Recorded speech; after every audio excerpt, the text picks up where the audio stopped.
Fiquei 2 semanas em estado de êxtase. Não sei exatamente quais as circunstâncias levaram-me a esse estado de consciência.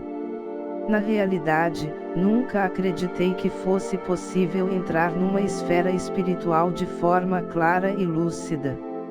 Nos meses anteriores eu estava muito focada, estudando para um difícil concurso, acordando muito cedo e trabalhando mais que o normal. Fim de tarde ainda corria e quando voltava, estudava mais um pouco para fechar o planejamento diário.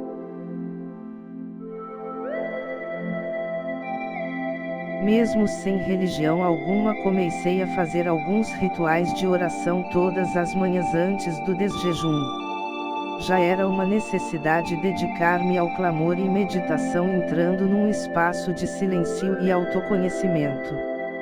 Durante esse tempo, fiz também abstinências de bebidas, comidas e também sexual. O processo de transformação já era visível. Creio que a eterna busca de um relacionamento com Deus foi o reflexo disso tudo. Certo dia, as coisas ficaram bem estranhas, ou seja, palavras aleatórias começaram a vir em minha mente, como se eu escutasse alguém falando comigo. Tudo era tão claro e objetivo que não parecia ter vindo de mim. Tive respostas às minhas dúvidas e a sensação que alguém tivesse colocado um chip com uma sabedoria que jamais partirá de mim. Aos poucos, fui percebendo também que minha mente estava captando vibrações diferentes. Uma conexão mental inexplicável, empatia a ponto de captar a energia do cosmo e das outras pessoas. Uma espécie de clarividência ou telepatia. Escrevi rapidamente várias páginas com as palavras que vinham até a mim em estado de êxtase total, alucinada com tanta informação que jamais obtivera antes. Num instante pensei ter encontrado o Santo Graal, o fruto do conhecimento que eu acabava de provar, como se fosse a maçã dada a Eva no paraíso. Viajava pelo universo me sentindo parte do cosmo, responsável pelo mundo, como se tivesse vindo de outras vidas e somente agora havia despertado do sono profundo para a missão evolutiva. Mas entre os momentos de euforia, vinha também o desespero, tudo em excesso a ponto de sentir crises de pânico com medo de tudo aquilo. Minhas crenças estavam abaladas, pois eu não sabia se o que eu experimentava era compatível com minha crença judaico-cristã ou parte de meu sincretismo religioso. Toda a informação levou-me a uma confusão mental sem precedentes. Minha família ficou muito preocupada com as coisas aleatórias que eu proferia em meio aos devaneios. A própria percepção de consciência fez-me perceber que essa não passava de uma tentativa maligna para destruir minha vida. Ou melhor, vivemos realmente cegos para o mundo espiritual e a estratégia do inimigo é manter-nos ocupados com tanto conhecimento contrários ao Criador. Isso ocorre em todos os espaços do saber, como nas escolas, universidades, na quantidade absurda de religiões. Para confundir o homem basta inseminá-lo com ideias contrárias à ordem divina e original. Sabemos que o universo é regido por leis naturais, todas criadas por Deus. A quebra dessas regras gera desequilíbrio no cosmo e na vida das pessoas. Nossa natureza humana é tão estúpida quando se envaidece com o saber, destruindo sua espécie pelo ego. A consequência principal dessa insanidade é a separação do seu Criador e o aumento do pecado sobre a terra.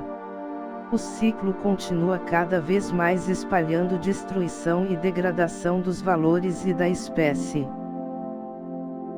A sensação de ganhar habilidades fez-me pensar em quantas possibilidades eu teria por finalmente ter superado a carne a ponto de transcender entre os mundos espiritual e carnal. Certamente, passei pelo estágio de despertar da consciência que ouvi falar algumas vezes. Mas por outro lado, uma tristeza tomara conta de mim por saber que não tinha legitimidade para agir como tal. Senti um peso enorme da responsabilidade do mundo em minhas costas. Nesse momento, comecei a entender Jesus e o porquê ele morreu na cruz para nos salvar. Essa foi uma atitude tão nobre, pagar pelos pecados alheios os quais ele não cometeu, pois ele vivia desperto todo o tempo, tendo consciência do bem e do mal e todo o poder interior para vencer o sofrimento que foi submetido. Mesmo assim, optou por esvaziar de si e glorificar ao Pai ao morrer pela raça humana para dar mais uma chance para os homens se salvarem através da aceitação de seu sacrifício e do arrependimento pelos pecados. Jesus, ao se passar por homem aqui na terra, sentiu na pele a dor do ser humano, por isto seus ensinamentos mostram o quanto é penoso estar afastado de Deus, vivendo uma vida ilusória e sem sentido, presos no ego da matéria e do egoísmo. Quão pobre de espírito é o homem em querer comparar-se com aquele que fez todo o universo. Aquele que tem todo o conhecimento sobre os céus e a terra. O dono da sabedoria e o poder da criação perfeita. Se tivéssemos realmente os atributos de Deus, o mundo seria mais próximo do caos que já o transformamos.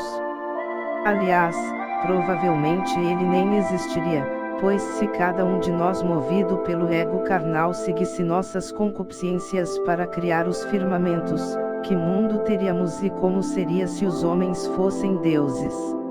Naquela situação, eu tinha a ciência que Deus abominou minhas obras e que minha busca incessante por conhecimento e perfeição humana de nada valeria se não fosse a benignidade de Jesus Cristo.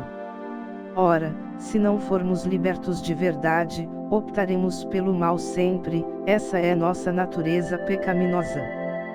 Certamente, se Deus me criou e sou a criação, Ele tem poder sobre mim, para salvar ou me destruir.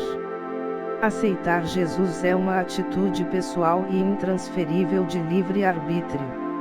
Somos responsáveis pelo nosso destino final.